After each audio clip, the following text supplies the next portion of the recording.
One games in, that's a big statement, isn't it? They're in the strongest position to do it, Liverpool, because the strength what they have off their bench. When they're struggling to break down Brentford today, you just switch it off the bench, and it's not pretty, but it's effective. And they get the job done, Steve. They get the job done. And they've got more experience than Arsenal win Premier Leagues. Everyone thinks that Arsenal got so much more experience because they finished close to Man City over the last few years. Liverpool got players in the team who've actually got over the line and won Premier Leagues. They know how to do it. I think it's not impossible. Of course it's not. And I hope it is going to be a tight race right to the end. But I just don't see Arsenal winning between now and the end of the season and not dropping any more points. I think it's going to be very difficult for Liverpool to lose 4 or 5 games now. It is going to be tough. It's going to be tough, especially like Tim said about who you can get in this window. Who's going to, if Arsenal do have the money, if they've got it or not, who's going to let go of the players that Arsenal will need? And we're talking about top end to try and finish this race off. I just feel that when you look at the team, you look at that defence today. You've got Thomas Partey, unfortunately. You have to say that he's a bit at fault for the goal. He's not a right back. He shouldn't be playing there himself. He's a midfielder. You've got a youngster in Miles Lewis-Skelly playing there. Plays very, very well. Best player on the pitch for well again. And you've got Jura Timber, another right back playing there. So you could see where Arsenal, the team, need help. I think that you go back to the summer, Steve, and that window is a window that they would probably look at with Moreno, with all due respect to him, not knocking him, and Calafiori. Is it a window where you're looking at and saying, has that helped us up to this point?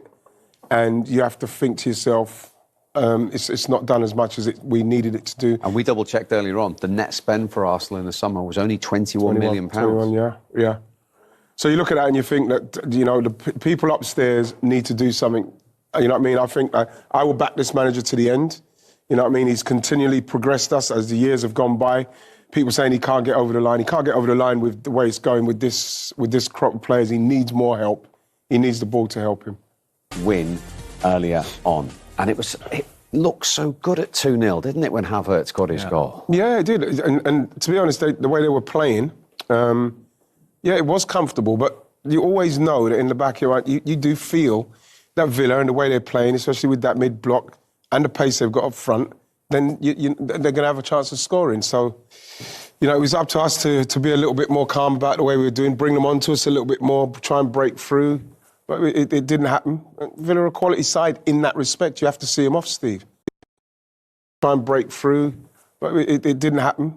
Villa are a quality side in that respect. You have to see them off, Steve. You have to see them off. But when Kai Havertz got this goal, the whole stadium was up. Everyone seemed a little bit more settled. Yeah. However, in fact, the year they were chasing for the title, they had a problem with 2-0s, didn't they? And that's ultimately what cost them. Yeah, it did. And you know what as well, Steve? Once the goal, brilliant. It's a great play from Trossard, who was brilliant. I thought he was fantastic today. Brilliant cross. And then Kai, you get in there, you get in front of the defender, you get it on target. That's what he's done brilliantly here. But I love what Trossard's doing here on the outside, not waiting for anyone. You notice Miles Lewis-Skelly doesn't try and get round him. He's just left him on his own to have a go at him, and then brilliant from Kai to get in front of him. And at that point, you're thinking to yourself, brilliant, now we could stay calm, no panic, let's keep the ball, move it around, let Villa have to come out, and then if we could pick them off, then you pick them off. But again, it didn't happen like that. No, and the issue was, Tim, that they let 2-0 for less than 5 minutes. It was an instant response from Villa. Absolutely, that's key. You try and manage the game, just get in possession. You ain't got to score again, you're 2-0 up. Just try and take the heat out of it. But, that's a wonderful ball from Digne, and Tielemans comes in and a diving header. We think it's possibly Moreno comes in and gets his toe on it, and whether it hits Tielemans' head after that, but it's a good, brave diving header. But it's all about the cross. Great delivery. Defending's not good enough. It's not good enough. You have to just be solid. It's all right in hindsight. You say, if Saliba was there, would have made a difference. We can ask all them questions. In fact, he wasn't there, so they have to cope. Other teams have to cope when they're losing big players. Arsenal have to find a way of coping. All teams do. If you want to win the Premier League, you can't worry about what you haven't got. You've got to worry about what you've got and making the best of it and trying to get maximum points. And that was the key moment. They struck back too early. If they would have killed the game for 10, 15 minutes, it didn't happen. And it felt like, we said it, and we was watching the game, we felt if they score Villa, it could be very difficult for Arsenal. The more you watch it and you think to yourself, can we keep the ball? Can we play? Even when Villa, when they were in that position to get the ball out to Digne, you just felt like we were a little bit off it. And for Tielemans to be able to run off of Moreno and get on the inside of him like that was, it's not good enough. That's poor defending. Should never let him get that side. If he gets in front of you, you could see him, you can maybe go and block you can stop him. But for him to get on the inside of him there, to the point where he's now stretching, it's poor defending. Brilliant from Tielemans' point of view, getting in there, causing the problem. But if you watch that from outside the box, it should have been dealt with ages ago, that run, and it wasn't. And you get punished. You get punished. Villa weren't great today, but in certain aspects of the game, they were absolutely brilliant. You've said to me many times, better to be a lucky manager than a good one.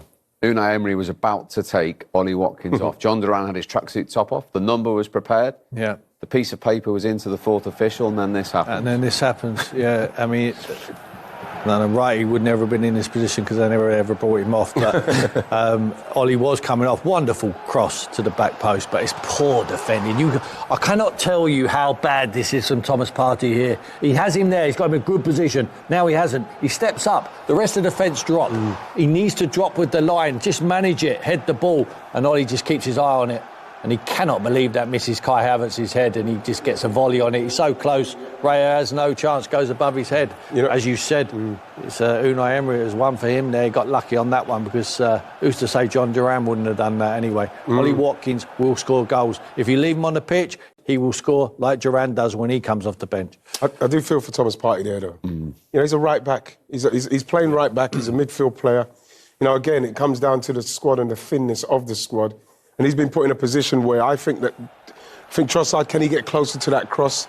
You could see the poor movement from Thomas Partey. He's not used to that movement.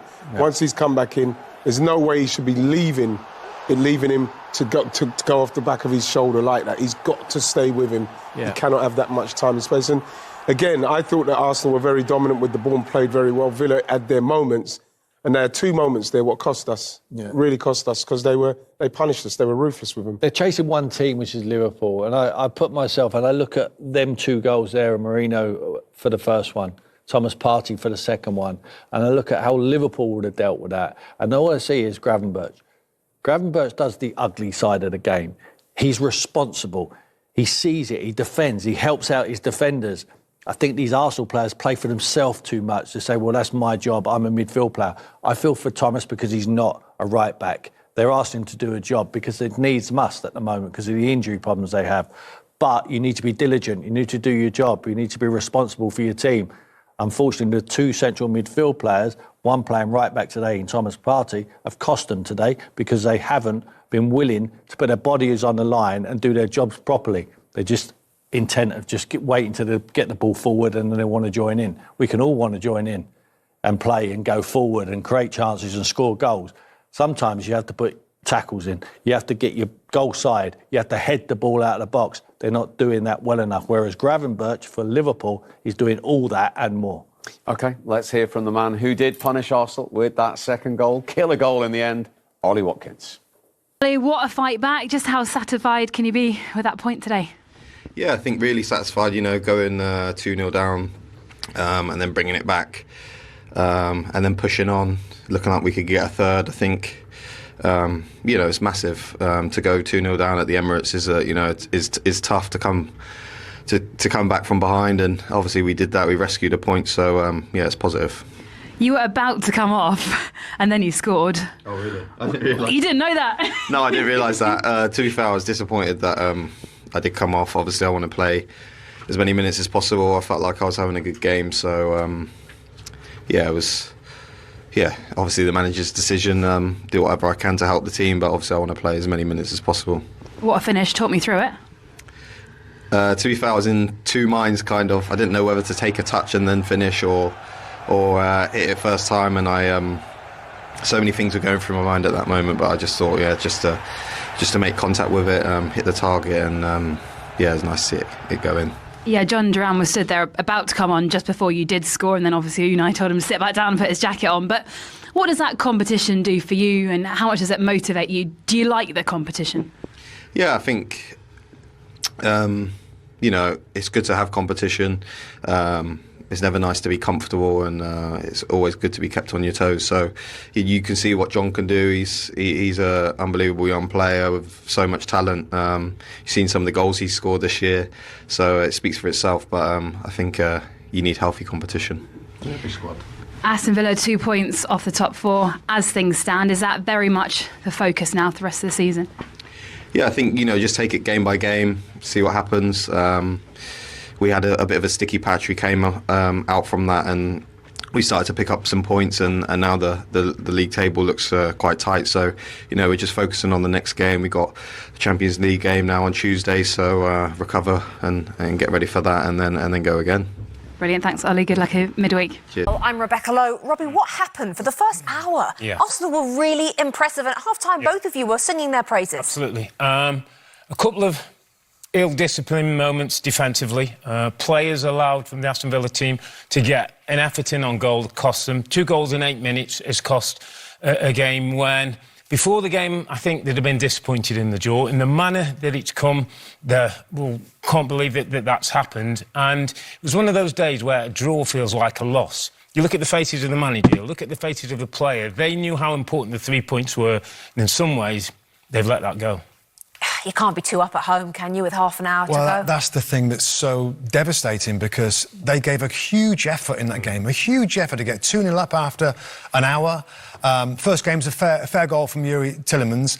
We'll take a close look in the highlights. The second goal, the Watkins goal at the back post, Thomas Partey has got him and just lets him go. Now, Thomas Partey's been pretty good at right back recently, but he's not a right back. And if Lee Dixon, you know, or Graham Rousseau's a fullback, if a natural fullback is playing, they stay with the runner. If you're not sure, you don't just run away and let him run in behind. So that was a really bad error. Other than that, Arsenal gave absolutely everything and had big performances from some of their players. And Partey at right back was a knock-on effect from William Saliba being injured, which we talked about at the beginning was a concern. And Moreno's let somebody go for Tielemans go for the first goal backs. And where we've looked at the players who aren't playing, it was around the 60-minute mark when, as a manager, sometimes you want to just change it and freshen it up again and get a bit more legs in the team after all the emotional games they've had coming up. And Mikel Arteta didn't really have that luxury to do that today, and maybe that's cost him. I mean, we should also give credit to Aston Villa. Absolutely. Aston Villa are a club that's going places. They really, really are. Ambitious owner, a good squad. They spent money. They're going to spend more money. They've got a great director of football and a coach. And they just needed a little window of opportunity to play, because Arsenal was so all over them for that hour that they had no room to play. But efficient finishing, pounce on mistakes. They get a couple of goals from, you know, a couple of sporadic attacks, and they get a point. Depth of squad as well showed up in the end. Obviously, Unai Emery could make the kind of changes that Mikel Arteta couldn't. Good enough for top 4, Villa? They are. It's a challenge. There's plenty of teams up there, and the Champions League's going to start kicking in now. So that's been what's difficult for them. But again, in the future, they're going in one direction, and that's up. And where does this stand now for Arsenal? 6 points. It's really tough. Mikel Arteta has got to keep the belief in that dressing room now. They've got to keep going, got to keep winning games, got to keep putting the pressure on, and hope that Liverpool just start to drop points somewhere along the path. What an afternoon in North London. Welcome back. 1-0 Arsenal lead Aston Villa at half-time then. It was pretty tight, but